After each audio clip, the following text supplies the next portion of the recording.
Today, I'm at 244,000. So January through March, growing like crazy, trying to master my time, and I'm moving things around on my calendar. I think I was working like 25 hours a week. That's kind of my goal. It's like 25 hours a week. So like when I started doing this, it's like in one zip code. If they need painting, they're going to call us. Like they know we're the painters of that neighborhood, because I think people like feeling like they're hiring the person that also lives in Oak Forest. You can really like hone in on that and attract your neighbors, basically. Welcome to the Painting Business Pro Show. Today, I've got an awesome episode for you. It's with Grace. She came on for a strategy coaching session with me last December, so several months ago, and she's just ripping it. So she basically took over her business herself last June, sold the first job she ever sold. That was June 2024. As of March 2025, she's doing $100,000 a month, and she's doing it 25 to 30 hours a week without an office manager, production manager, or sales rep. She's literally doing it all herself. And in this episode, what we actually dig into is like one big part of why she's able to do that, which is her marketing. She is spending $0 on marketing to generate $100,000 a month in sales. So we really dig into how she's doing that, the impact it has, and what the next steps are for her and her business to make sure that she doesn't make the wrong next steps. Awesome interview. She's an awesome person, super inspiring, and I think you'll really enjoy this one. Grace, welcome to the Painting Business Pro Show. I'm excited to talk with you about everything today. You have an amazing story. So before we get into it, tell us a little bit about the business so far in 2025. So right now it's mid-March. How's the business going so far this year? Yeah. Hey, Eric, thank you for having me on. I really appreciate you and love you so much. March 20th, first day of spring, by the way. Always symbolic. I think I did an episode with you November 18th, which was the anniversary of like kind of when this all started. So now it's the first day of spring, new beginning. So I was in a partnership with this painting company in 2024, and I took over in June. I think we did 250 in that last several months of 2024. And then today I'm at 244,000 for the year. So January through March, growing like crazy. Yeah, no kidding. Yeah.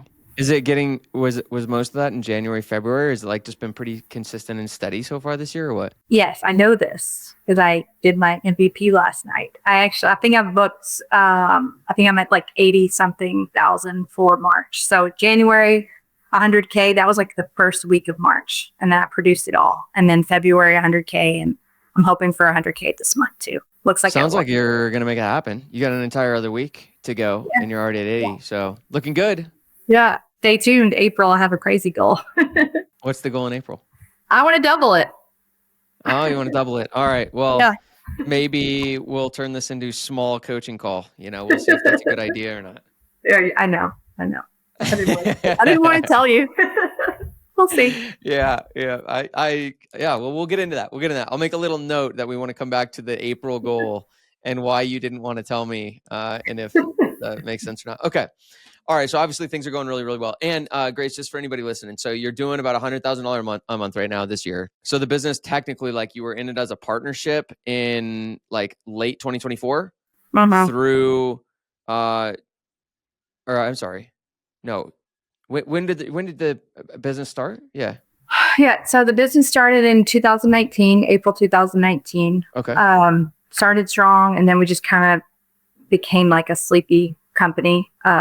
Submodel, same. And I think 2023, we probably did like maybe 100K in revenue for the year. 2024 was really slow.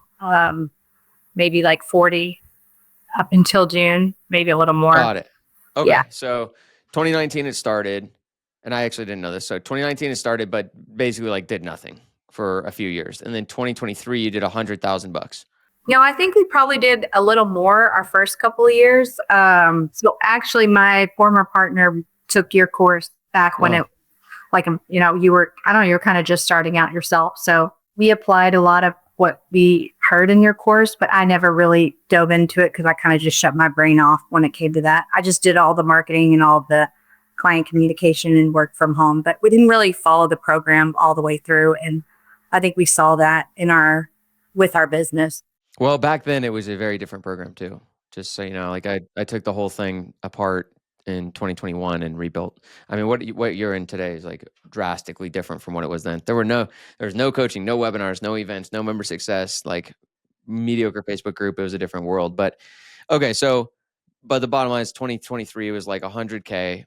And then you said you had only done about 40K through the first half of last year? Probably. I mean, maybe between Okay. 40 and 60K. I wasn't tracking it. I don't know exactly, but it was, Okay. it was slow. For where you're at this year, so you're doing 100K a month, and what does your like team look like? How many people do you have on the team doing $100,000 a month? Here's the team. Yeah. Yeah. Pretty wild. Yeah. I'm getting ready to hire a PM. I'm actually putting so much intention into it that I think it's going to probably take me longer. Whereas I'm normally the one that just like jump in and really decisive, but I want it to be a good hire. So I'm taking my time. Well, and let's table that too. We'll come back to that when we talk about like what's next. But I just wanted to lay the foundation that it's like you're doing $100,000 a month right now, and you're doing it solo right now, where you're doing the marketing, you're doing the sales, you're managing the projects, all pretty impressive. And then how are you managing that with just your time and your five littles? Yeah. So I have gone back and forth with the Master Your Time in Life training, but I've had to apply it lately. And so that's what I am doing. I'm trying to master my time, and I'm moving things around on my calendar all the time. And I think I was working like 25 hours a week a couple of weeks ago. And then I let work suck me back in a little bit. We went on spring break. So when I got back, I felt like I kind of had to dive back in. But that's kind of my goal. It's like 25 hours a week. I do estimates 2 days a week on Tuesdays and Thursdays between 8:30 and 1:30. I pick up my kids from school every day.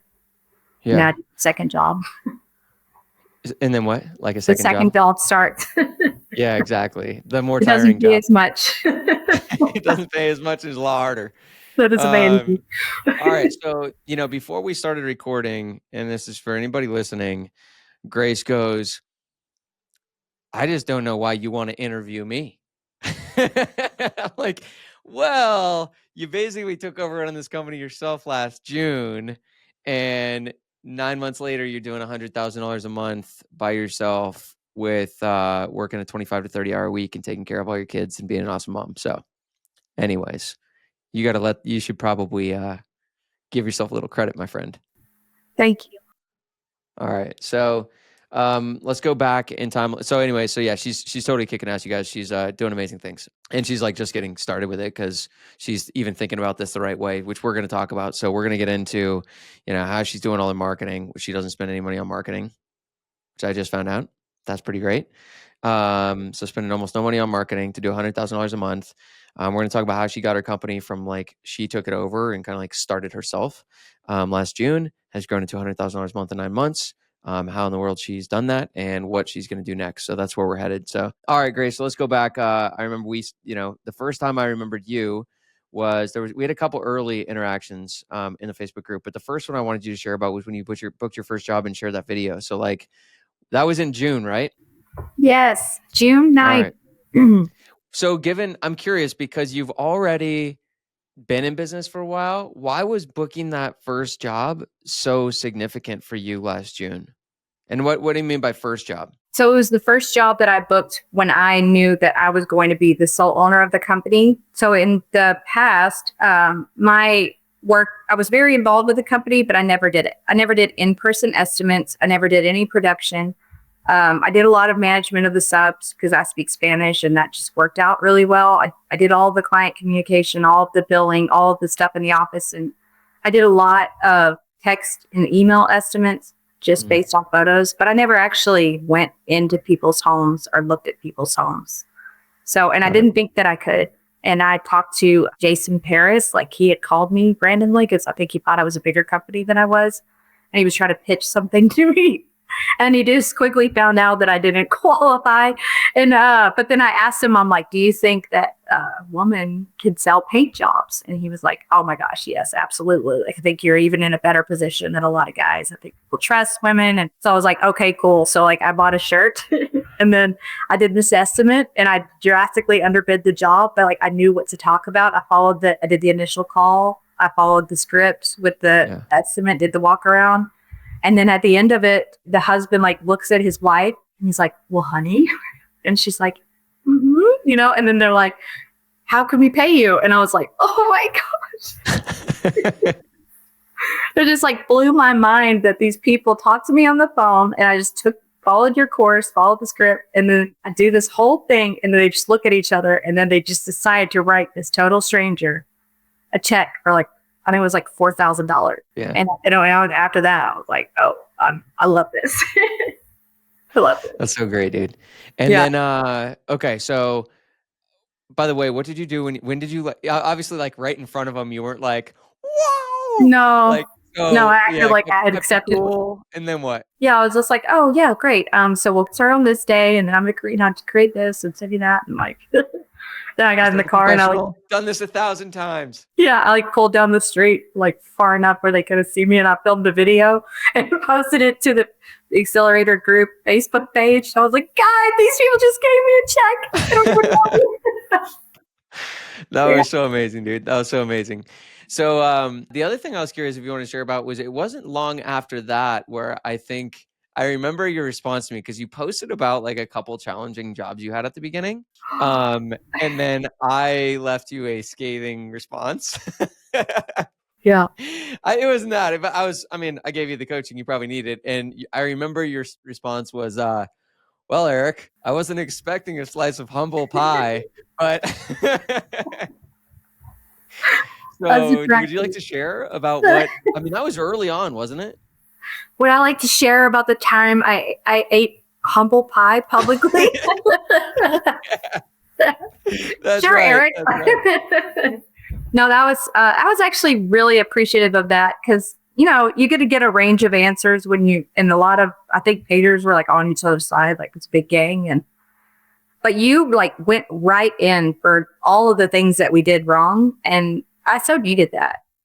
Well, what was, just for anybody listening who doesn't know the context, like what was, because I don't even remember the nuances, but you're not the only person I've given that advice to, you know, because it's needed. I mean, I've gone through that with maybe hundreds of people at this point. So yeah, what was kind of the situation? Because, and why I'm asking, Grace, is for everybody who's listening, that like you've had this amazing results, but it's not like it just like you just had it, you know, you've gone through like a lot of ups and downs, and you went, dude, in that first month, like you were dealing with some serious struggles at the very beginning, like these different jobs and things, but you've always been like very, very coachable, very hungry to learn, very eager to implement, very willing to change your mind about things. So just, you know, I think it's valuable for people to see like the journey. And this was like, you know, one of the important parts, like, is like, you had to learn that lesson. Like you wouldn't be where you are now if you hadn't learned the lessons, you know, with those one or two jobs, I feel like it was. Yeah. So I think there was 2 jobs going on. There was like 3 jobs going on at the same time, which was crazy to me at the time. And one of them was a job that was bid before I took over the company, and it was also underbid. And I was desperate to kind of like break this toxic hold that one of my only subcontractor had on me. Like he knew how much I relied on him, and he like, you know, he's always asking for more. It was just, and then I needed to find someone else. And so I just hired basically the first guy that communicated well, I thought. And then it was kind of a disaster. Like they just weren't, ended up like paying them by the day multiple times for rounds of touch ups, and communication just wasn't there. The client lost trust in me. That I had to get my original sub to go fix it, which should not help that situation at all. And then the other job was actually his job, and he hired someone new. And I think that guy I want to say it was like beer bottles on the job, and like the like razor blades and stuff. I don't know. It was, and looking back, like it was so bad. But yeah, I don't know. I couldn't see it because I was still trying to protect what I thought I was gaining. Yeah. So I don't think I didn't make money on either of those jobs, but I did take on your coaching, and I was more, I don't put new subcontractors on like 4,000 square foot stucco homes anymore. We start smaller. Yeah. Yeah. What were the other like lessons from that? Cause this was, yeah, I remember that. That's one of the things I loved about your story was how persistent you were. Cause it was like, you ran into like a lot of crap in the first month, and it was like, hey, when are we going to start making money? Like, yeah, I didn't make money in that job, didn't make money in that job. Like, I remember the struggles you were going through at the beginning. So what else did you take away from that? So I mean, how did you and this might not be like at that moment, Grace, but how have you, like, what have you learned to now have production go as smoothly as it does? It not in Most people don't produce $100,000 a month and do it smooth and do it in 20 hours or less a week on just production. So what are the big things you've learned along the way, maybe starting there, but like, how have you done that? Well, number one, I think that just because you have a bad hire doesn't mean you shouldn't keep trying to hire. You have to. And so I think that, like, while it's important to take mind the lessons that you can come away from a bad experience with, you also need to keep moving forward and hopefully do it a little smarter. So one of the biggest changes I made in the end of last year was getting another subcontractor crew that I think is also A players. And like you talk about that in the course, and that's where I picked it up. And so now I have a good dynamic with that, because if somebody says, oh, we don't want this job, or we want like $200 more, and I'm just like, you know what? No, but I'll give it to somebody else. No problem. But sometimes they genuinely don't want to do it, or they want to rest, or they want to take that week off or whatever. And I think it's like improved my relationship with my original subcontractor tremendously. And also the second guy that I've brought on has like so much production capacity, and like it's amazing. Like he wants double what I'm giving him now. And I'm just like, how? But Awesome. so yeah, that. And then also, this is going to sound, maybe this is just me. Like, I just say to myself, it's just money. When things break down and it costs me, I'm like, it's just money. Like, there's Yep. more of it. It's just money. Like, I made like a $4,000 mistake this week. It was 100% my fault. And it's just letting, like, I got to put a better system in place around that specific thing, like keep moving forward. Yeah. Which is super valuable perspective to have, because it's not like it's just money and you're careless about it. You're like, it's just money, and then you're learning from it. And it's so valuable, because if you're too worried about it, you keep fighting to keep the money, and that drags it out, and like it never works out anyways. So is that how do you approach, when problems happen? So when it was like, yeah, it was clearly my mistake, like, how do you handle with those problems now? Because that stems back to those first breakdowns when, you had these two jobs and just to kind of tie that, wrap up that in for everybody, there's these two jobs that really went poorly. And my feedback to you was like, you're the common denominator here. Like, this is not customers. This is not crazy clients. This is not anything. Like, you've got to get this figured out. So anyways, how do you handle things now when things go south? Well, I don't want to jinx myself, knock on wood, but not a lot of things are not going south with my company right now. Like, there's definitely, I think what I'm experiencing right now is more like just that even 20, 25 hours a week, like, this is too much for one person. This is too much change for one person. Like, so there's a lot of mistakes with that. And there's a lot of things that I just don't know. And not just with business, but in every area. Like, I've never been at this level before. Like, I don't quite understand it. And sometimes there's a sense of pressure that comes with it. I don't know why. That's probably just like how I'm wired. But sometimes the pressure of like what I'm actually doing is just not like keeps me up at night, but like maybe a stress dream or two. And, just the fact that you're holding all of this can be pretty daunting. Yeah. Yeah. It's not like it's not exhausting with the hours you're putting in. It's exhausting with the amount of things, like, you're accountable for all of it all day. Like, those 25 hours you're working are like serious, crazy hours. And then you've got like mom duty with, a whole bunch of awesome kids. Yeah. Yeah. Thank God for them. That you're spending a lot of time with now. Yeah. More. Yeah. I mean, yes. And hopefully more and more. All right. So two questions. So one is, like, you said you made a $4,000 mistake, and you're like, it's just money. So like, even though most things, it's not like things are going south, but when problems happen, like that one happened, what was the problem? And like, how did you respond really quickly to learn from it, to move on from it, Just what's your approach to it now? Yeah, so that one was just like, and it was two accounting errors that I made. One, I gave a sub the entire, I had somehow doubled a line item in an estimate. So it was like the same line item twice. And when I sent this up the price, I basically paid him the whole job, or like I had already agreed to pay him the whole job. So I was like, oh, that sucks. It really did. And then the other one, I don't even know how I made this mistake, but it was very similar. It was like looking at the estimate. I thought like I calculated what was 50%, and then it ended up being like 65%. I was just like, oh, that sucks. And then he wanted more. I was like, oh, I already gave you more. You don't know that. All right, got it. So little mistakes. It's just money. Like, move on.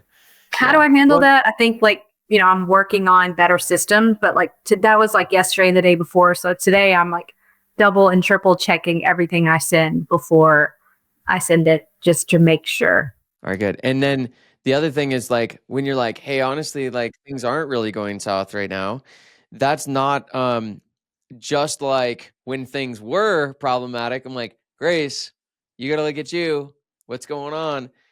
It's also same thing when things are going well. And so things aren't going south. Like things are going well right now. What do you think is at the source of that? Like, why are things going well? What did you do right? So for all, and just looking at production first, and then we can get into the marketing and sales. But why are things going so smooth? What have you done to make that happen? I mean, there's so many different parts to it. Like I want to say that the majority of it is like, you talk about me being coachable. I think that I was coachable because I didn't know anything, and I'm still coachable because I still don't know anything, or there's a lot I don't know.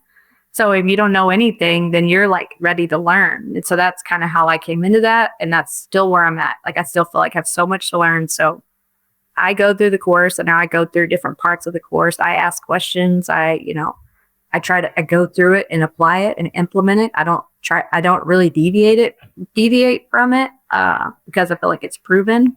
And then, the other part of it too is like, I'm not just going to be straight humble. Like there are, gifts that I feel like God has given me that I bring into this business that I've always had, that are now like being channeled into doing something like truly great. So there's my own gifts, and my driven, like being driven and ambitious, like that's very much a factor. Like, don't get it twisted. I am very, very ambitious. I always have been.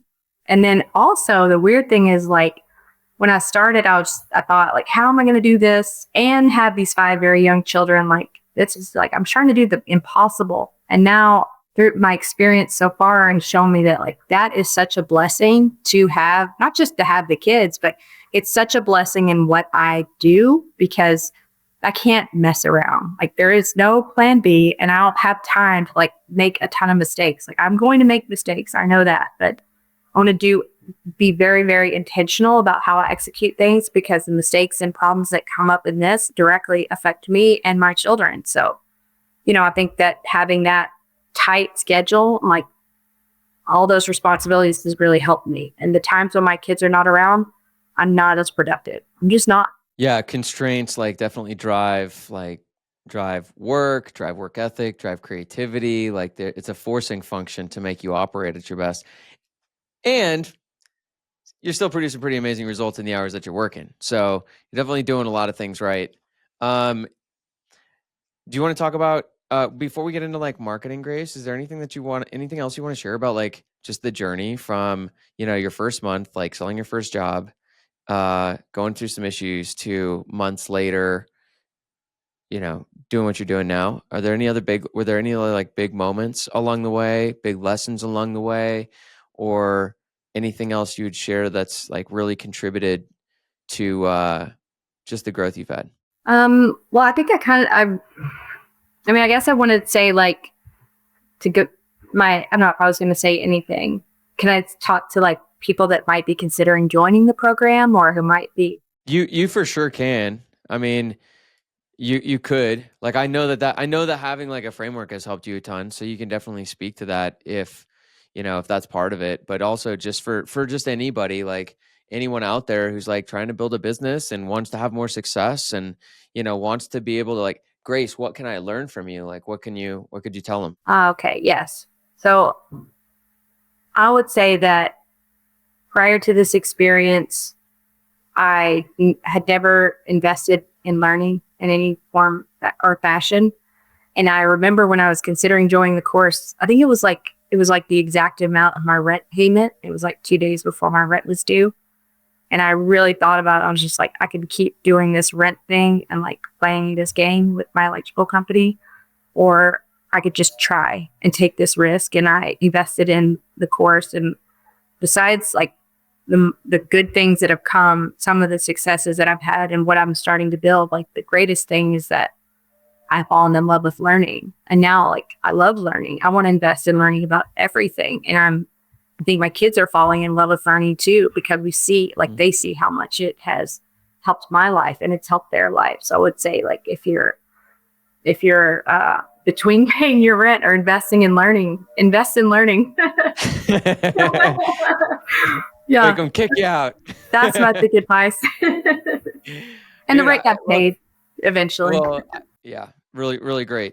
Dude, you know, what's always crazy to me is like how much we stop. Like learning is like such a huge part of our life through school. Like you go to school hours a day to learn, and then you go to college, you pay hundreds of thousands, tens of thousands or hundreds of thousands of dollars to go to college to learn. And then you get out and like learning very much like stops being something we invest into. And that's just a crazy thing to me.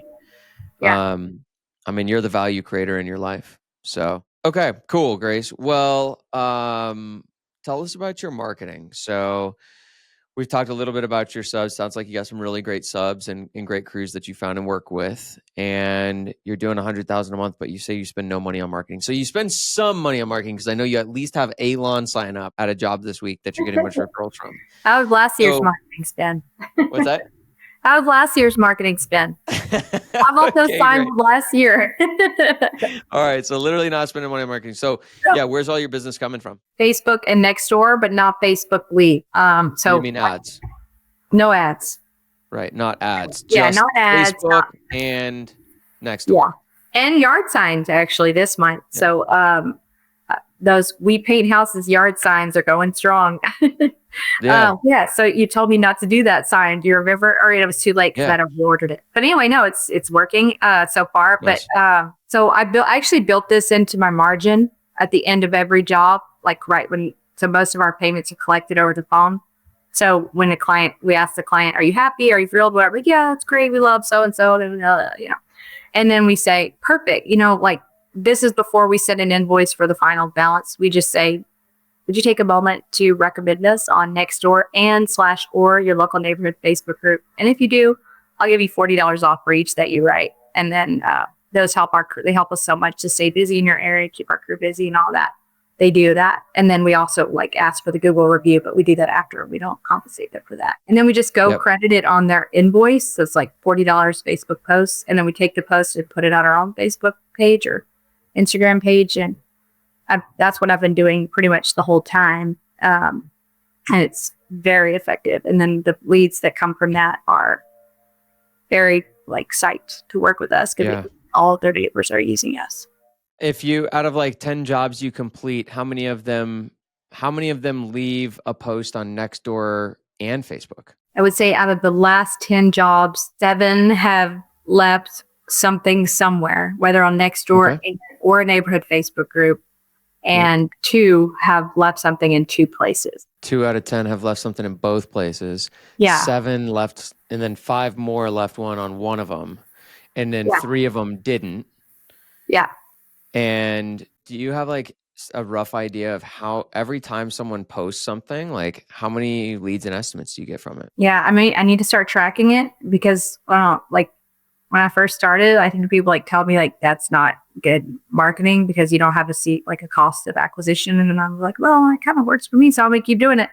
And I need to actually track it. But I would say it depends. Is it for those 10 jobs, did you get more than 10 leads? Yes. Yeah, I would imagine so. Because you're growing. At least 1 for every post. But also it's also kind of hard to track it down the road because if I go on my Facebook group and I search painter and I see 10 posts for squared away painting, Right. Those could have been posted months ago, but I'm like, well, who is this company? Yeah. Yeah. Well, and and then the only other thing you're doing is lawn signs. Yeah. That's it. So you've grown organically to $100,000 a month in 9 months, and it's all been from free Nextdoor posts, free Facebook posts, and putting up lawn signs. Yes. And so if you just from math, Grace, like just pure math says that you're getting more than one job from every job you do. Yes. Because you wouldn't grow if you were getting 1-to-1, right? Yeah. If you were, hey, because we did 50 grand this month and we get one job, we did 50 grand the next month, I get one job. Like it's growing. So you're getting more than a job per job. Yeah. And also Um, yeah, it has a compounding effect. So like when I yeah, started doing this, it's like in one zip code. Now, like I would say pretty much 9 out of 10 people, if they need painting, they're going to call us. Like they know we're the painters of that neighborhood. So now that we're kind of like saturated, I still ask for that. But now I've just moved to this other zip code. And now I'm really focused. Like if I had a job in Memorial or in one of these zip codes, like in this area that's right next to us, then I'm really asked for those recommendations. Because I'm like, I want to grow in that zip code. And I'm already starting to see it. Like, I'm like, oh, how'd you hear about us? Where do you live? Like, oh, we live over here. And it's like, oh yeah, cool. So the question was like, what's your sales rate? We're trying to figure out like what these numbers look like because you're generating so much work from referrals. It starts to make sense why you're able to do this in 25 to 30 hours a week because essentially you're running a 100% referral business. Hmm. I mean, Yeah. basically. Yeah. And so I asked Grace to pull her numbers up. So she's got a 65% sales rate. So she's done about 48 estimates this year. We're not certain on that number, but it's about 48. She sold 31 jobs for $250,000. So her average job is a little over $8,000 with a 65% sales rate.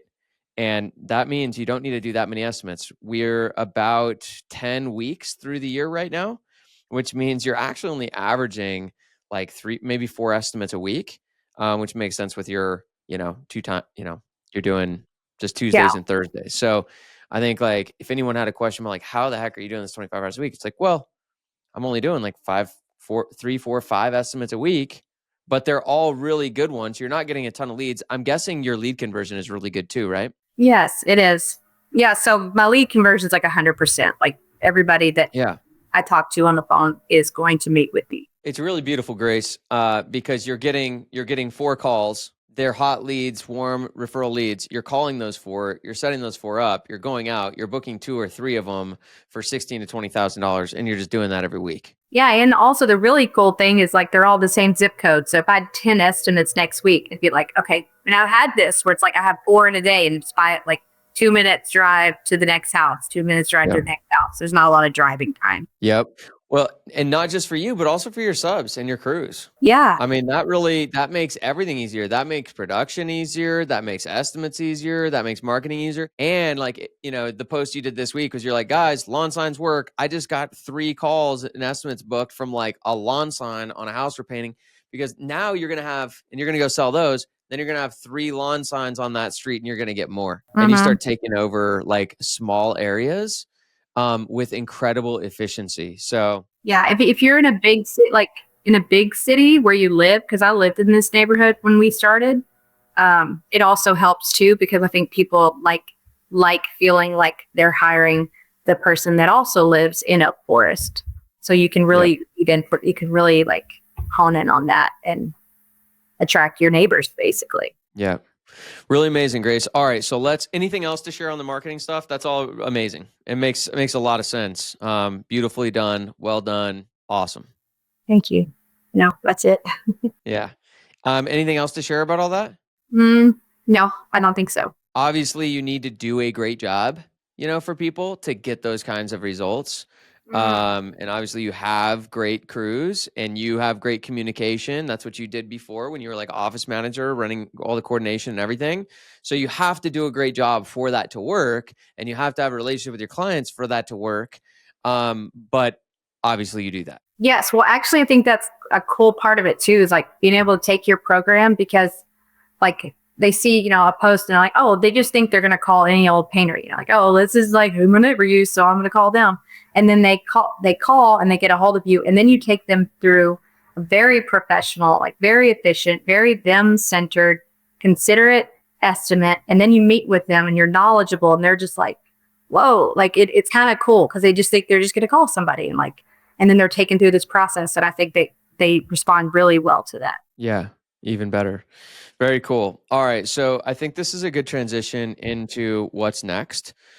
Before we started, Grace, you said, I really want to be focused less on like my story, with just like, hey, I'm a single mom and I have kids and all that, but more like, no, dude, I want to build a business. Like I want to build a badass business that stands on its own.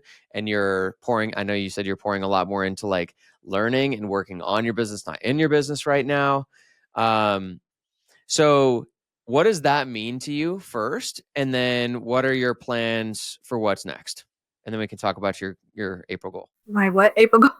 Your April goal. Sounds good. I would say, it was like last year it was all about the story. And I think that there was a lot of fuel to get me started. And it was cool to like go from having this one life to all of a sudden overnight, basically having 5 kids. And then, but then like toward the end of last year, I started thinking like, I'm actually doing this. Like I am actually loving this and I'm learning a lot. And it awoken something in me that had always been there, that was always entrepreneurial. And now it's shifted to like, yeah, the story is cool, but like, I don't want people to hire me because I'm a single mom. Like, I don't want people like, oh, you're a single mom and you did this. It's like, yes, that is part of my story, but the real story is like the future and what we're putting together for our subs and for anyone we bring on board. And what does the future look like? Like, based on the last 9 months, I have no idea what's possible, but it looks a lot like right now. It looks a lot like letting go of a lot of limiting beliefs in areas that I think that I can't learn and I can't grow, in areas that I've always told myself that I couldn't go into, and just be like, like there's I don't know if you ever heard the talk Acres of Diamonds at the college university speech, when he talks about like, I'm a Christian, so when some of those Christians have like weird ideas about money, but he talks about like how it's like a must, like we must build wealth. And that's like an important part of being a godly person. And that's what I listened to towards the end of last year. It really changed the way that I saw this. I feel like I feel a responsibility to give my kids the best life possible, to give my subs and their kids and their families the best life possible, and also to give back. And I don't have enough time to work on my business. I feel that, but I'm making my way there. All right. So let's talk about this. So without you saying it, it's basically like, hey, I'm going to go build something badass. The next step is you guys start building your team. And then it's like no end in sight. I see great things, so we're clear about that. What about, all right, so I'm glad that you're transitioning to hiring a project manager. There's 2 things you said that seem like they're in conflict. One of them was, I'm really taking my time and being really intentional about like getting this project manager right. And I want to do 200,000 in April. Yeah. Well, I don't know. I don't think it's 100% in conflict. I think it could work.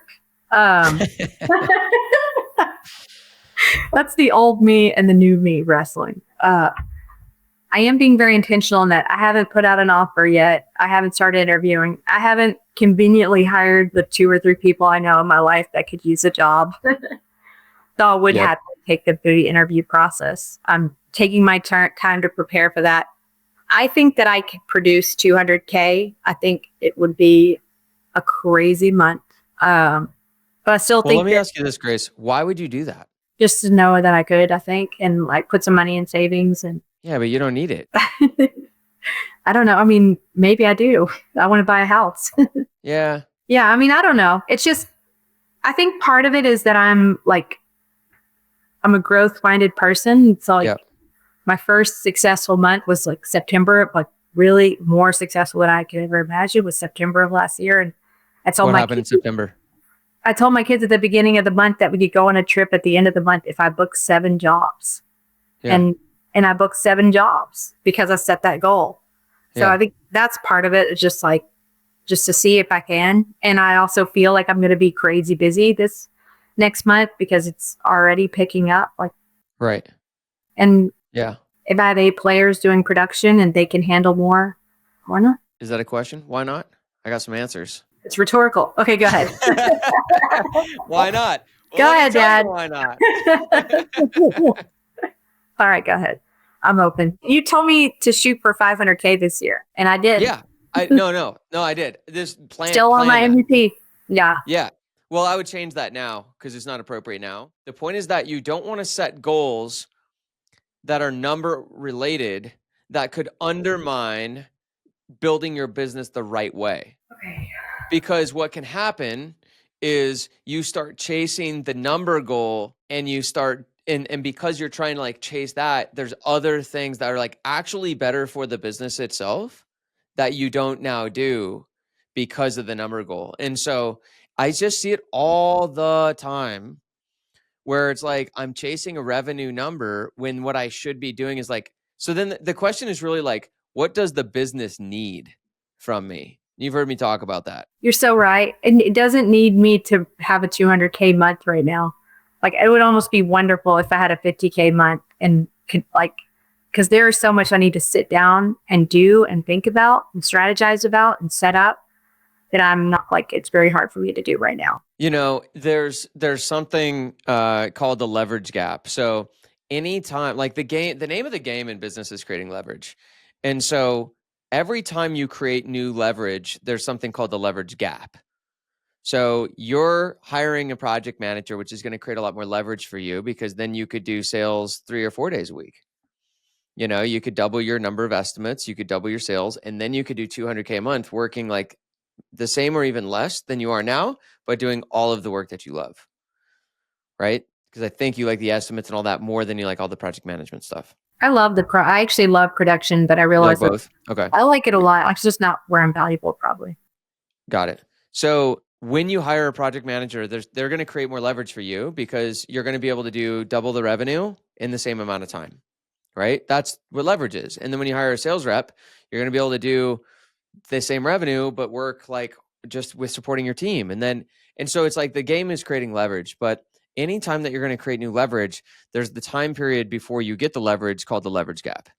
So for you to bring on a production manager, you need to invest time into posting the job and screening all the applicants and doing the interviews. And then you need to invest time into training them and all of that time before they start doing your production.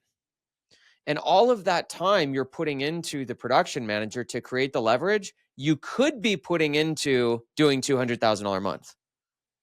So the leverage gap is the short-term loss we take while creating the leverage that will forward the business next. You following me? Absolutely. So the suggestion is not don't do 200K.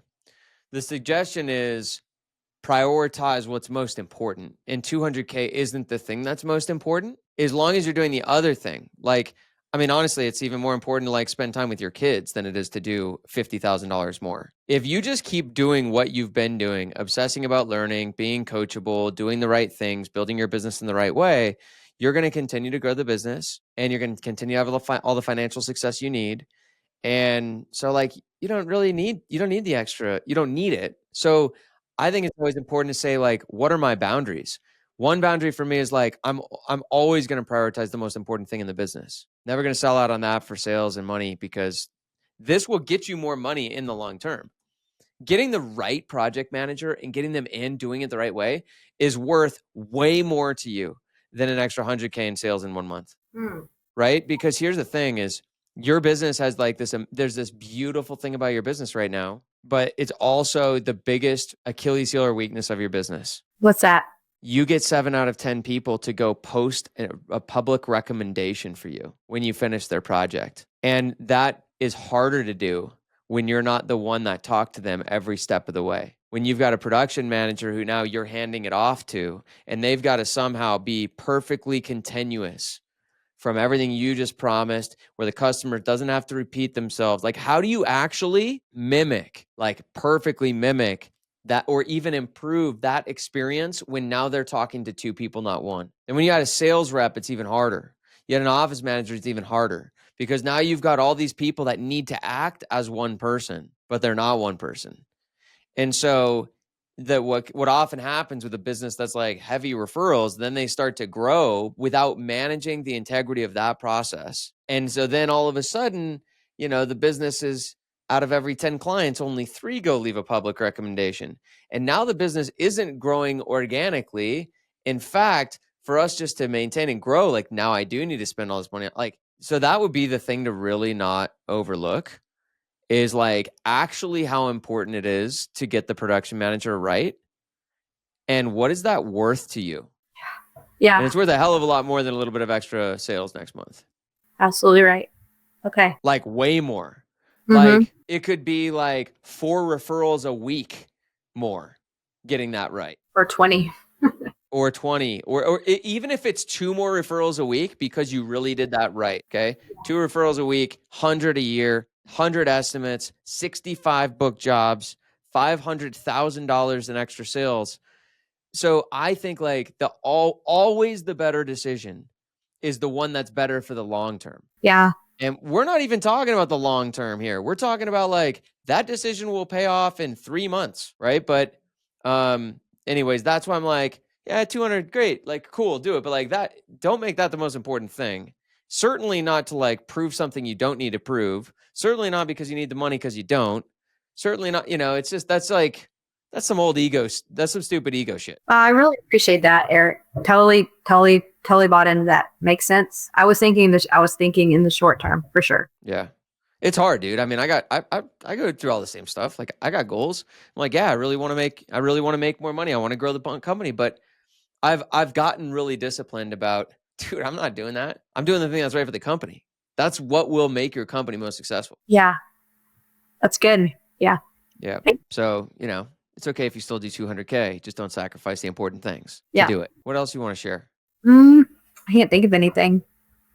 I mean, we talked about a lot. We just think you're amazing. You're doing an awesome job building your company. And just, you're at a point now where like you're moving from being the person doing everything in phase 1, very fast paced, because it has to be, because you're doing it all. When you start into building your team, it's not fast, it's slow. It's just, things take longer. It takes a while to get the person right. It takes a while to train them right. It takes a while to onboard. But like, so that's one of the hardest mental shifts people have, is like, I've been sprinting this hard for this long, but once you're in this next phase of business, it's a different pace. It's slow, patient, thorough, detailed. Like, your new job is my team being as good as me. And that ain't easy. Or better. Or better, but even just as good as you is not easy. How do I get them to care as much as I do? How do I get the little things I do, like the availability, the way I talk to people, the way I bring like so much care to every single thing I do? Like, there's so many things that you do. It's not just like I can't just hire somebody to go and do production for me. So anyways, just be aware of that. But yeah, it's intimidating. Yeah.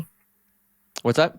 It's a little intimidating approaching that hire and thinking about like eventually giving them, even just the way you contact clients, the way you talk to them. So yeah. Well, look, that's what you ought to come use me for, because I got plenty to share and say about that. I won't get into it now because it'll be a big old tangent, but I've got a lot of suggestions around that next move. So I know you're like being intentional and using resources and all that stuff, but you might want to use me for some suggestions about that next step. It's a big one, dude. It's a big value. Just come on the webinar. Next step. Come on the webinar, like on the webinar. Yeah. Okay. Yep. All right, great, dude. So for anybody who's listening to this, Grace, who like really kind of resonates with your background and your story, is there any other advice you would pass along to someone who has no idea what they're capable of yet? I don't know. I don't know what to say here. Do you have any suggestions? Do I have any suggestions? Yeah, just tell me what to say. I got nothing. You don't have to say anything. You're like, you said some good stuff earlier, so we can just count. We can just count all that. Empty. All right, great. We can end there. That's beautiful. Yeah. All right. Well, we'll get you back on at some point, because I know the story is going to continue to evolve. In terms of how your business keeps growing. You're just doing a really great job, dude. You know, Thank you're not giving yourself enough credit. So you're great. Keep being great. Thank you. So are you. Thank you so much. Yeah. All right, dude. All right. Thanks, Grace. We love you. We'll talk soon.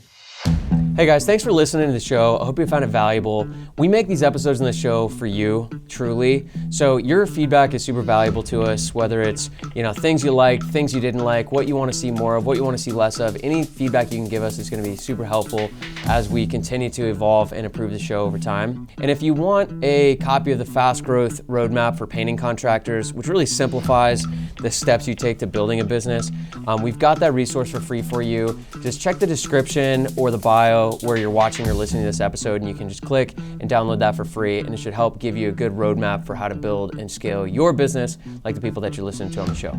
So thanks for listening in. We'll see you soon.